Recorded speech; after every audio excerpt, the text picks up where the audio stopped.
Setetes madu jatuh di atas tanah. Konon, datanglah seekor semut kecil, perlahan-lahan dicicipinya madu tersebut. Manis. Lalu dia beranjak hendak pergi. Namun rasa manis madu sudah terlanjur memikat hatinya. Dia pun kembali untuk mencicipi lagi, sedikit saja. Setelah itu, barulah dia akan pergi. Namun, ternyata dia merasa tidak puas, hanya mencicipi madu dari pinggir tetesannya. Dia berpikir, kenapa tidak sekalian saja masuk dan menceburkan diri agar bisa menikmati manisnya lagi dan lagi. Maka masuklah sang semut, tepat di tengah tetesan madu.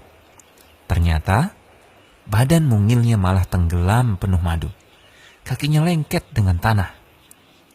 Dan tentu saja tak bisa bergerak. Malang nian nasibnya. Dia terus seperti itu hingga akhir hayatnya, mati dalam kubangan setetes madu. Demikianlah analogi sederhana tentang dunia dan pecinta dunia.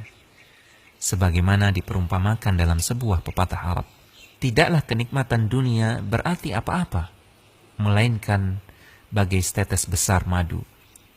Maka siapa yang hanya mencicipinya sedikit, ia akan selamat. Namun siapa yang menceburkan diri ke dalamnya, ia akan binasa.